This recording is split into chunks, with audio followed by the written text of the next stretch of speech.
Bonjour à tous, je m'appelle Amélie Jean-Louis, je suis libraire et propriétaire de la librairie Otaku Manga Lounge qui est spécialisée en manga.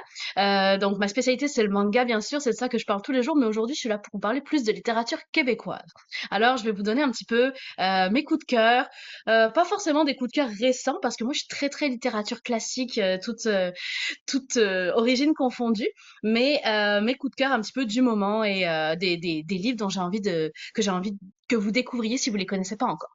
Alors mon premier livre, on est vraiment en littérature classique. C'est un classique qui est beaucoup trop méconnu, je trouve, des lecteurs d'aujourd'hui. C'est Le Fou de l'île de Félix Leclerc. On est aux éditions pardon, Biblio Fides.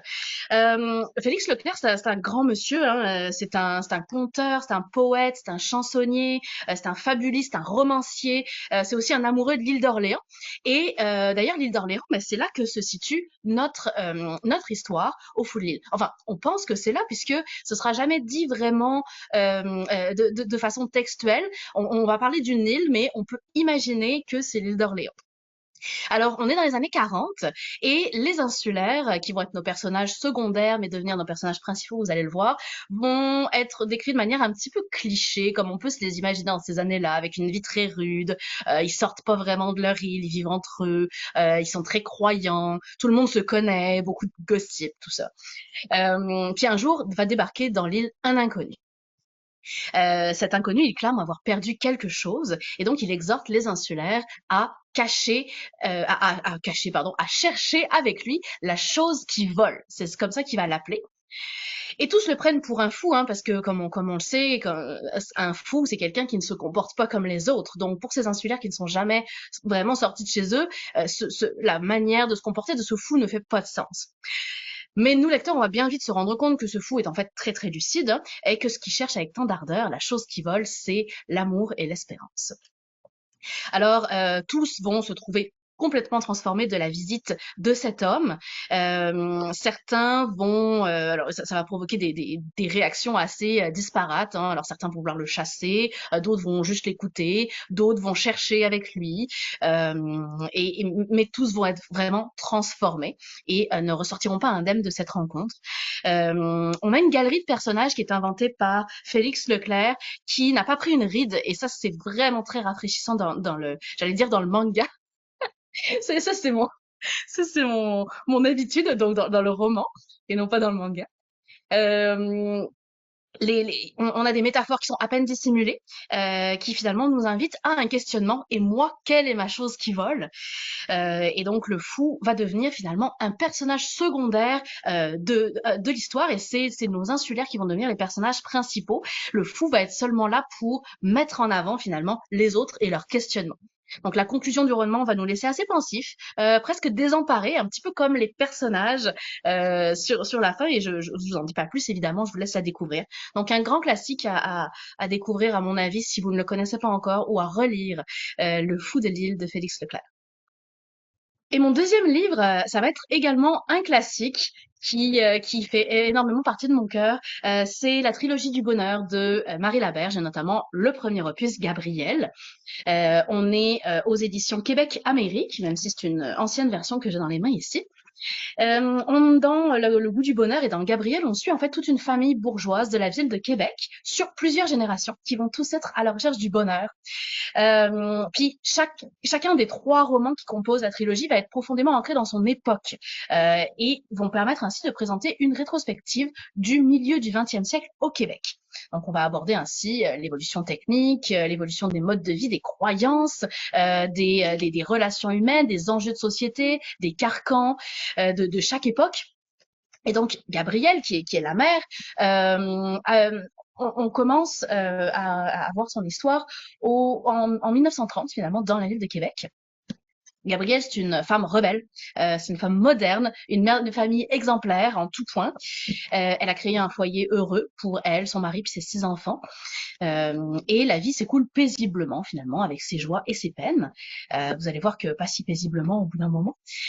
Dans ce premier volume, on va aborder des thèmes très variés, comme le poids écrasant de la religion, les carcans familiaux, les idéaux et les différences d'idéaux français-anglais, la condition de la femme, les premières manifestations féministes avec les suffragettes, le deuil, les conditions de vie,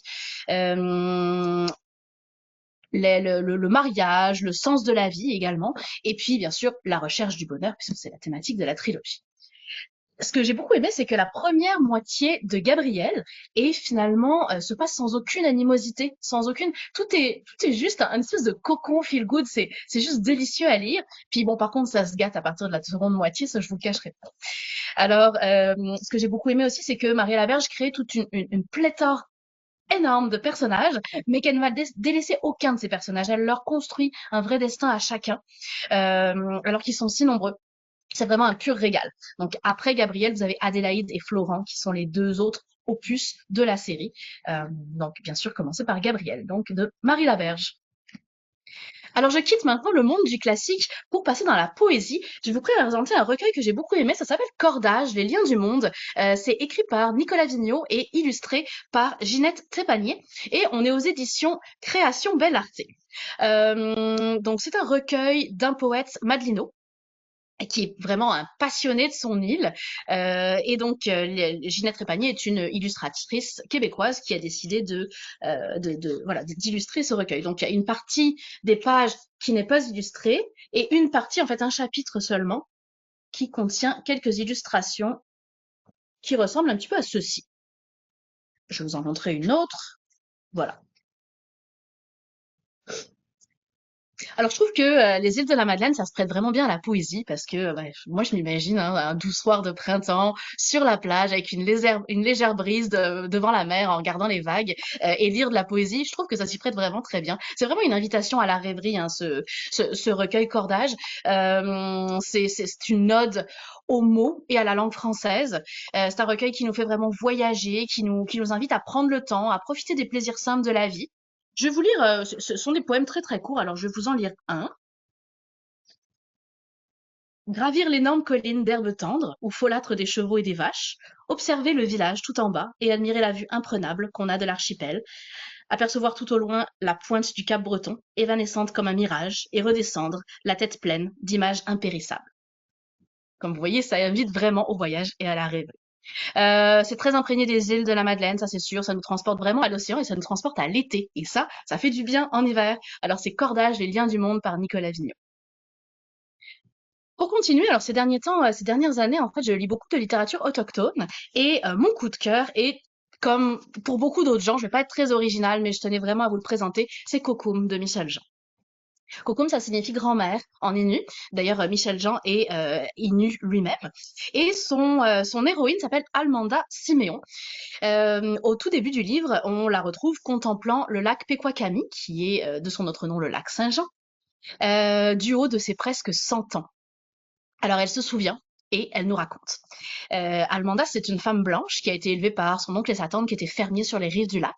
Et à 15 ans, elle a rencontré Thomas, qui est un jeune Innu, et ça a été le coup de foudre. Ça a été le coup de foudre, mais ça a été aussi l'amour de sa vie. Elle a vraiment tout quitté pour le suivre, pour adopter le mode de vie Innu. Donc elle va nous raconter l'adoption lente par la famille de son mari, par la communauté Innu, les périples annuels pour rejoindre le camp de chasse dans le nord, l'apprentissage de la langue bien sûr, puis son émerveillement face à la beauté des paysages et face à la richesse de sa culture d'adoption. Mais elle va aussi nous raconter la profonde modification qui est survenue dans le mode de vie du clan tout au long du XXe siècle. Donc c'est émouvant, c'est passionnant et c'est déroutant. Je vais être honnête, c'est un des meilleurs romans que j'ai lus ces dernières années, toute origine confondue. Donc vraiment à lire absolument si vous l'avez pas déjà lu, Kokum de Michel Jean. Et j'aimerais vous présenter un deuxième titre en littérature autochtone. Ça s'appelle Mon oncle Jules, c'est de Jocelyn Sioui et on est aux éditions Anénorac. C'est en fait en lisant l'excellent roman La femme qui fuit d'Anaïs Barbeau-Lavalette que Jocelyn Sioui a commencé à s'intéresser finalement à une partie de ses origines Wendat. Et donc à sa généalogie et plus précisément à son grand-oncle qui s'appelait Jules Sioui. Jules Sioui, c'est un peu un héros méconnu du XXe siècle. Il a traversé le XXe siècle, hein, littéralement, parce qu'il est né en 1906, puis il est décédé en 1990, et il a bousculé l'histoire. Il a bousculé les façons de penser, il a bousculé le gouvernement canadien, il a bousculé son peuple et sa famille, tout ça pour accorder plus de droits au peuple autochtone. Et puis finalement, son petit-neveu, Jocelyn, à fouiller le passé, à déterrer les squelettes, puis nous raconte l'histoire comme on ne l'entend jamais. Alors, la plume de Jocelyn Sioui est vraiment acerbe, sans concession. C'est un style bien à lui, qui est complètement assumé, qui va tantôt nous faire sourire, tantôt va nous révolter, qui va toujours nous instruire, mais sans aucune prétention. Donc à travers son histoire familiale, eh bien, on va, Sioui va finalement tenter de comprendre comment l'histoire, avec un grand H, a pu tomber dans l'oubli en seulement quelques décennies. Alors c'est ultra documenté, c'est jamais lourd à la lecture et c'est vraiment très intéressant. Alors c'est Mon oncle Jules de Jocelyn Sioui. Et après l'histoire des Premières Nations, mais on va parler d'immigration, qui est un thème, je pense, tout aussi important dans une terre d'accueil comme le Québec. On est avec Caroline Dawson, ça s'appelle Là où je me terre, et on est aux éditions du Remue-Ménage. Caroline Dawson, elle est d'origine chilienne. Elle est arrivée au Québec à l'âge de 7 ans, quand ses parents ont immigré pour fuir le régime de Pinochet. Et dans cette œuvre autobiographique, euh, elle nous raconte bien son installation au Québec, son intégration. Elle va alterner entre la découverte de sa terre d'accueil avec ses yeux de petite fille et également l'analyse des faits et des ressentis avec son recul d'adulte, puis son recul de double culture. Donc ça passe de passe-partout à la télé avec la classe d'accueil pour apprendre le français, les moqueries des autres enfants, la misère du Hochelaga des années 80. Bref, beaucoup d'éléments y passent. Et puis elle va soulever une question qui touche tous les immigrants. Comment est-ce qu'on peut embrasser une nouvelle culture sans renier ses origines? Ce que j'ai beaucoup aimé, c'est que dans Là où je me terre, l'amour familial est toujours vraiment au centre du récit, ne nous quittera jamais. Donc c'est vraiment une très très belle autobiographie qui prend tout son sens quand on réalise qu'elle retrace sinon notre propre histoire, mais au moins celle de notre voisin. Donc c'est Là où je me terre de Caroline Dawson. Et justement, puisqu'on parle d'avoir tous un voisin immigrant, c'est là que je vais vous emmener avec l'œuvre suivante. On passe en BD. Ça s'appelle La fin du commencement. C'est une BD de Fadi Malek et de Anne Villeneuve aux éditions Nouvelle Adresse. Alors cette fois, c'est nous-mêmes le voisin. Alors on est le voisin qui apprenons à découvrir peu à peu la vie de notre voisin immigrant, qui va être libanais dans le cas qui nous occupe, qui appréhendons son histoire, qui pénétrons dans son passé et qui compatissons avec sur ses raisons puis ses blessures et qui par tout cet apprentissage apprenons à le comprendre et à l'accepter mieux.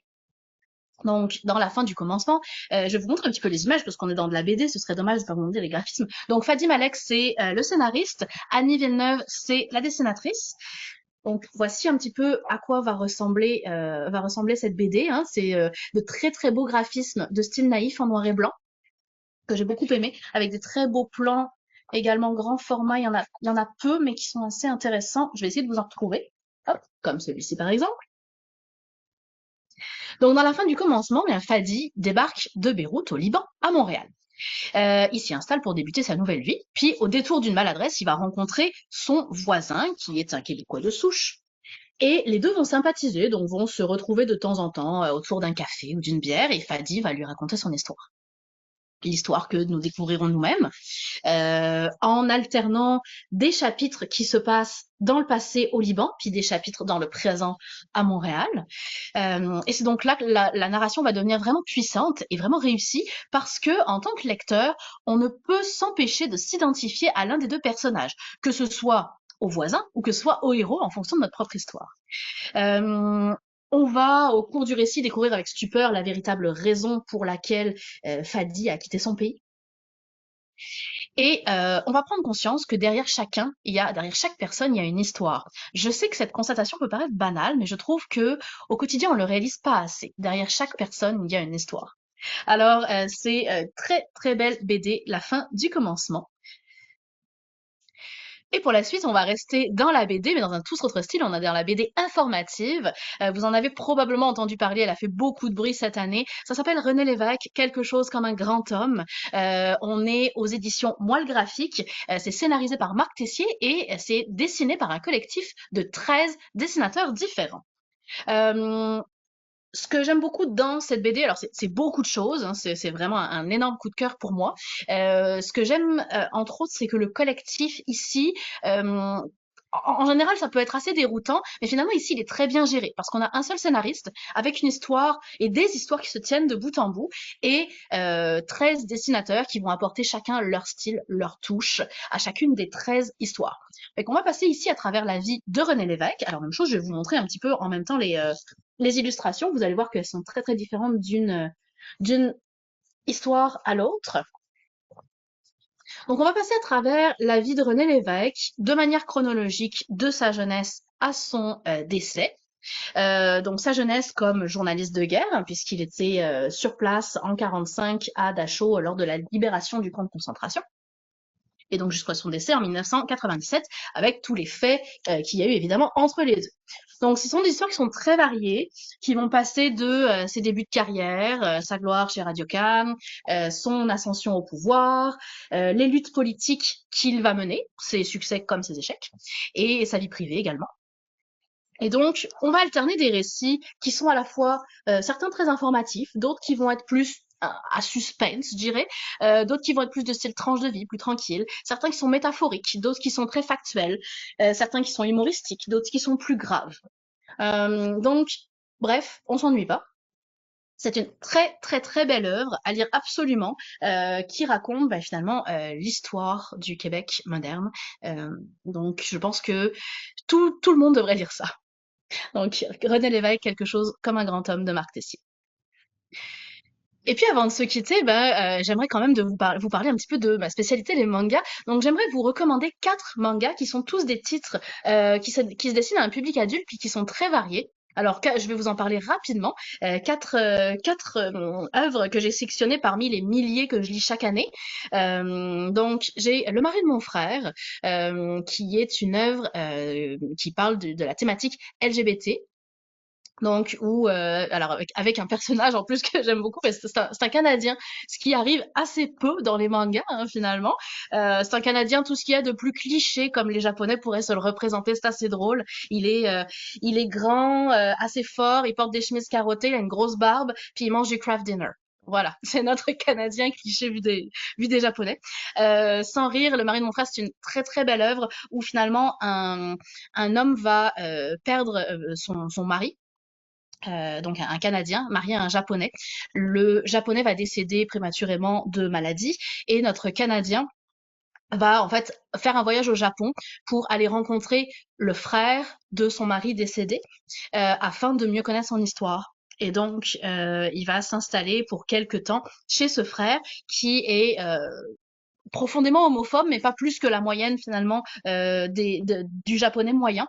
Et c'est grâce à la petite fille. Alors ce japonais est un père monoparental. Il élève seul sa fille, ce qui est encore une fois quelque chose d'assez rare au Japon. Et c'est grâce à la petite fille qui pose des questions très innocentes que finalement les deux hommes vont arriver à se comprendre. Donc ça amène un très très beau regard sur la cause de la communauté LGBT au Japon. Donc Le mari de mon frère, je voulais vous parler également de Golden Kamuy, puisqu'on a parlé de littérature autochtone un petit peu plus tôt dans cette vidéo. Golden Kamuy, en fait, ça parle des peuples autochtones du Japon, parce qu'il y a eu également des peuples autochtones qui ont un peu une histoire similaire aux Premières Nations chez nous. Alors on les appelle les Ainu, et puis dans Golden Kamuy, on va suivre un chercheur d'or au début du XXe siècle, qui va s'enfoncer dans le nord du Japon, qui est assez inexploré, pour essayer de trouver un trésor. Et finalement, il va y avoir une chasse au trésor, puis une chasse à l'homme, beaucoup d'action. Mais ce faisant, il va partir à la rencontre des Ainu. Enfin, il va, en fait, un peu malgré lui, il va tomber sur les peuples Ainu, et puis il va s'intégrer à leur communauté, puis on va découvrir ce peuple. Donc c'est un manga d'action, et en même temps très intéressant au niveau de l'histoire du pays. Golden Kamuy. Et puis, mon troisième manga, ça s'appelle Le Gourmet Solitaire, parce que au Québec, on adore la bouffe japonaise, hein, vous le savez. J'aurais dû vous montrer les images, j'ai pas pris le temps. Je vais vous montrer celles du Gourmet Solitaire parce qu'elles sont absolument magnifiques.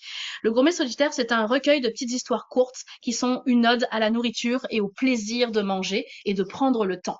C'est très très bien dessiné, c'est de Jiro Taniguchi. Euh, et donc on suit un homme qui va dans sa quête de bons restaurants. Alors je vais essayer de vous trouver des belles images.